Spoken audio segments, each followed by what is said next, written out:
Day 13 of these daily diary, whatever this is.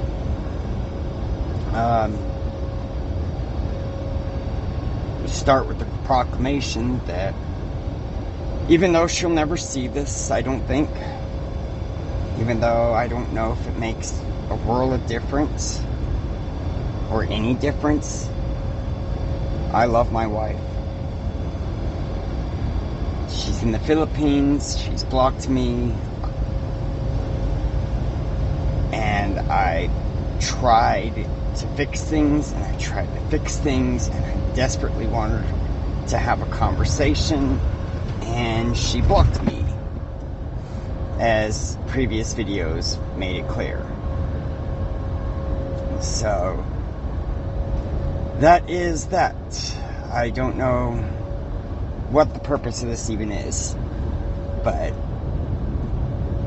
anyone that sees this, y'all will know that I love her. I will always love her.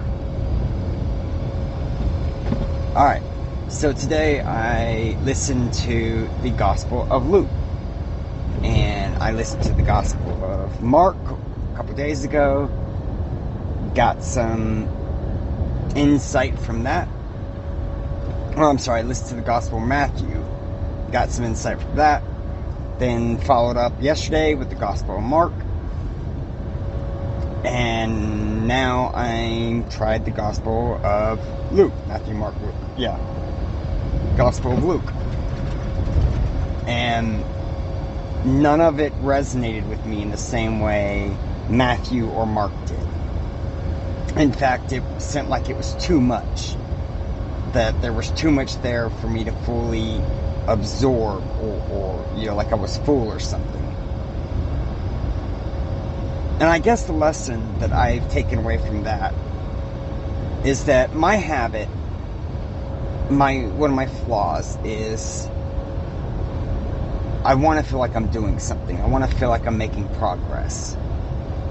So even in this journey with the Gospels, it's listen to one Gospel, listen to another Gospel, listen to the third Gospel, keep going, come on, grow, be better, die to yourself, become faithful, become subservient to Christ, maybe get your wife back by being someone different. Maybe God will see fit to entrust her to me once more, bring her back in my life. And even if she doesn't, that the behaviors of chasing Christ will somehow protect her, make things hurt less, give me strength in spirit and in life that I just haven't had. And because I didn't really feel like I got anything from today's gospel, the lesson I'm taking away from that is that I can't rush it. It's patience. The one thing that I'm not good at all. I need to sit and be patient and just let the changes grow, have time to implant and change me. Maybe that's the goal. Maybe that's what today was about. I don't know. I prayed a good amount. I've thought a good amount. And I've reflected, asking God, please, if there's any way, bring her back. And the thing that I don't get is that, I have this feeling that it's not over. I have this sensation that I'll get her back, that she will return, and that we'll be given an opportunity to fix things. And I feel like I'm in delusion. because logically I don't see it. There's no rational reason for her to unblock me or reach out to me. There's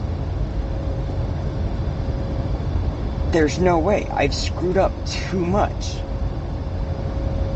She's too angry. She's too stubborn. The Philippines will be there. I can go back to the Philippines. I can go back to Cebu. But the wife, the home, the thing that made it all worse something, I don't see any rational way that it can return. That I can get her back. So this idea that, oh, you know, there's a chance and stay faithful and stay committed, that she'll be back, isn't rational, isn't logical, doesn't make sense. And so I think I'm just in denial. But maybe God's sending me a message. Maybe He's got something going on that I can't see.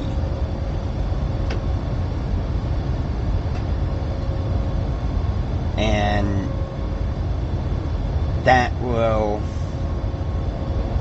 lead her back to me.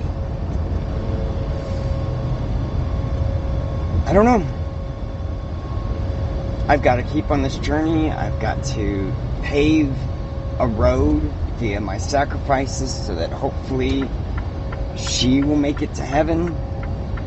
Maybe God will see fit to not separate us. But the one thing that was in Luke was Jesus is reported to saying in it that any man that divorces his wife and remarries is guilty of adultery. And any man that marries a divorced woman is guilty of adultery. And so that line does tell me that once this divorce is finalized, once the process goes through, if she doesn't contact me and tell me to stop it, that we want to work on it, which I'll do. I don't care about the money. I'll figure out money. I'll stop it. You know, whatever it takes. But if she doesn't prevent the divorce in the U.S. from going through, then she will be my legally divorced wife. And I will be single.